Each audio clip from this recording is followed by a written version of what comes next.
Corona वो बड़ा खतरा है जो छोटी छोटी चीजों से आपके घरों के भीतर तक पहुंच सकता है। बिल्कुल, जिस घर में रहकर आप खुद को महसूस करते हैं सुरक्षित, वहां भी कोरोना पहुंच सकता है। कोरोना वायरस, क्या सुबह सुबह आने वाला अखबार आपको बंद करना पड़ेगा इसके लिए? क्या दूध के पैकेट से भी आपको सावधान रहना होगा? क्या आपकी काम वाली बाई भी कोरोना ला सकती है? कोरोना से जुड़े ऐसे कई अहम सवाल हैं। बिल्कुल, हम आपको डरा नहीं रहे हैं, लेकिन हम आपको सचेत कर रहे हैं। ये छोटी छोटी चीजें हैं जिन्हें ध्यान रखने की जरूरत है। तो इसी पर न्यूज नेशन पहुंचा देश के कुछ ऐसे डॉक्टर्स के पास और जाना कि किस तरह से घर के भीतर एंट्री कर सकता है कोरोना वायरस। सुबह आने वाला अखबार, दूध लाने वाला दूधिया, काम करने के लिए आने वाली मेड, कुरियर वाले से मिला बॉक्स, ऑनलाइन खाने का डब्बा, ये सब आपके घर में ला सकते हैं कोरोना वायरस। किस तरह छोटी छोटी चीजों के जरिए कोरोना फैलकर बन सकता है बड़ा खतरा, इसकी पड़ताल न्यूज नेशन ने की, ताकि दफ्तरों और सड़कों पर ही नहीं, अपने घर के अंदर भी आप बना सकें कोरोना कवच। सुबह आने वाले अखबार में क्या हो सकता है कोरोना? अखबार एक ऐसी चीज है जो तकरीबन हर घर दफ्तर में सुबह आती है। क्या अखबार से कोरोना वायरस आपके घर तक पहुंच सकता है? क्या न्यूज़पेपर के डिलीवरी बॉय से फैल सकता है कोरोना? क्या कोरोना से बचने के लिए अखबार लेना भी बंद करना पड़ेगा? अखबार से कोरोना वायरस फैलने के चांस कितने हैं, ये आपको खुद डॉक्टर्स बताएंगे। लेकिन पहले समझिए कि अखबारी कागज और कोरोना वायरस का कनेक्शन क्या है।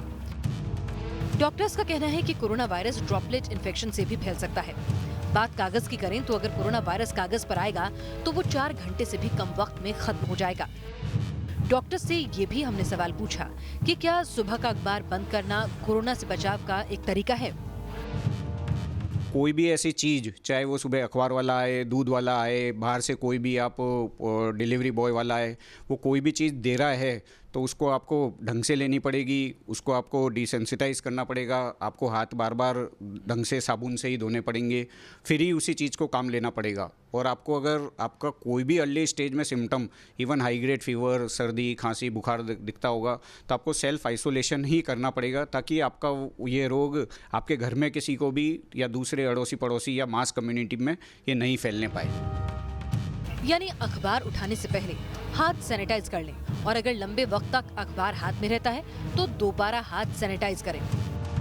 क्या दूध के पैकेट से कोरोना का खतरा हो सकता है? क्या सुबह सुबह आने वाली दूध का पैकेट या फिर दूध देने के लिए आने वाला दूध वाला भी कोरोना का कैरियर बन सकता है? ये जानना भी जरूरी था।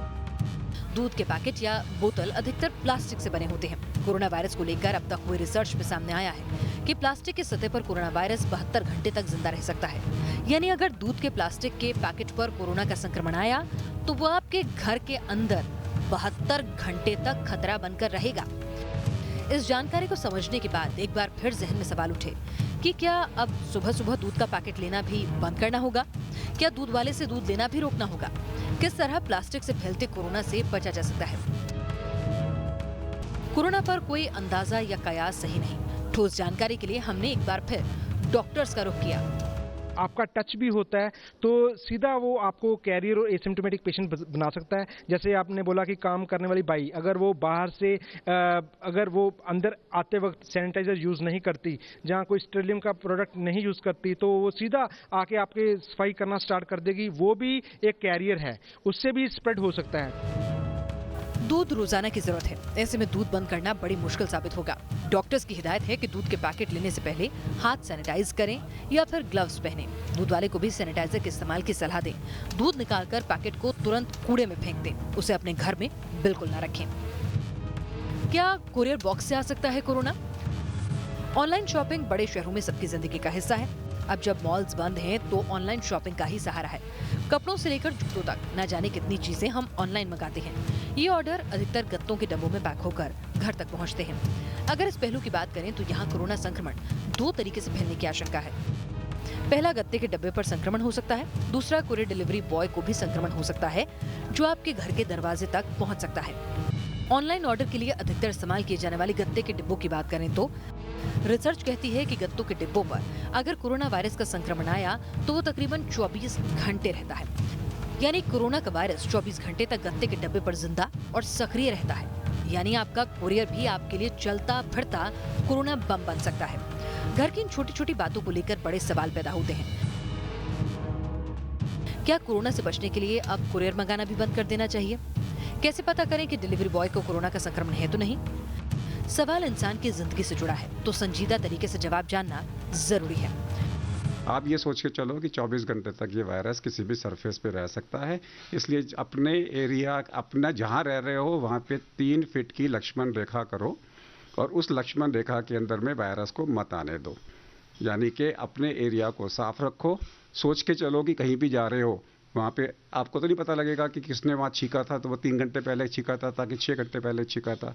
तो आंसर है 1 से 2 दिन तक ये जिंदा रह सकता है। मुझे अपने आप को अपने आसपास 3 फीट की लक्ष्मण रेखा खींचनी है और अपने आप को बचाना है। डॉक्टर्स हर पहलू को लेकर सावधानी बरतने की सलाह दे रहे हैं। अगर कुरियर आया है तो हाथ धोकर या सैनिटाइज करके ही कुरियर रिसीव करें। डिलीवरी बॉय से भी दूरी बनाकर कुरियर का पैकेट रिसीव करें। हो सके तो कुरियर का पैकेट घर के बाहर ही खोलें और गत्ता तुरंत कूड़े में फेंक दें। क्या काम वाली बाई बन सकती है कोरोना कैरियर? बड़े शहरों में काम वाली बाई यानी मेड भी तकरीबन हर घर का हिस्सा होती है, इसलिए जरूरी है कि यहाँ भी पूरी सावधानी बरती जाए। जानकार कहते हैं कि जब मेड घर में काम करने आए तो उसके हाथ सैनिटाइज कराएं, अच्छे से उसे हाथ धोने को कहें। जब काम पूरा हो जाए तब भी हाथ धोने को कहें। अगर घर में इन्फेक्शन है तो वो बाहर ना जाए। अगर मुमकिन हो तो कुछ दिन मेड को घर में ना बुलाएं, क्योंकि वो अलग अलग घरों में जाती है, पब्लिक ट्रांसपोर्ट से आती है, तो ऐसे में उनसे संक्रमण का खतरा ज्यादा होता है। क्या ऑनलाइन ऑर्डर किया गया खाना भी ला सकता है कोरोना? अगर आप भी खाना ऑनलाइन ऑर्डर करते हैं तो जरूर देखिए और समझिए। आमतौर पर ऐसा खाना प्लास्टिक के डब्बों में पैक होकर आता है। प्लास्टिक की सतह पर कोरोना वायरस 72 घंटों तक सक्रिय रहता है। अगर एल्युमिनियम फॉइल में भी खाना आया है तो वहाँ भी कोरोना वायरस के सक्रिय रहने की आशंका बनी रहती है। इसलिए बेहतर है कि कुछ दिन जब तक कोरोना का खतरा कायम है तब तक घर में बना खाना ही खाएं, बाहर से खाना ऑर्डर ना करें। अगर आपके घर हाल फिलहाल में कोई मेहमान आया है और वो कोरोना का संक्रमित हुआ तो कोरोना फैलने की आशंका बढ़ जाएगी। रिसर्च के मुताबिक लकड़ी की सतह पर कोरोना वायरस 24 से 36 घंटे तक रह सकता है। इसलिए डॉक्टर्स मानते हैं कि जब भी कोई आकर फर्नीचर का इस्तेमाल करे तो बैठने से पहले और बाद में फर्नीचर को सैनिटाइज करें। कोई भी इन्फेक्टेड आदमी है वो अपना वायरस कोई भी हार्डबोर्ड, फर्नीचर, कोई भी जगह पे वो अपना वायरस उसको शेड कर रहा है। और जो हेल्दी आदमी है वो उस ड्रॉपलेट के उसके टच में आ रहा है और वही उस हाथ से वो अपने या तो नाक, मुंह या आँख पे वो ड्रॉपलेट इन्फेक्शन वाला जिस चीज़ को टच कर रहा है वो लेके जा रहा है। तो वो इनडायरेक्टली इन्फेक्टेड पर्सन से वो जो हेल्दी पर्सन है वो इन्फेक्ट हो रहा है।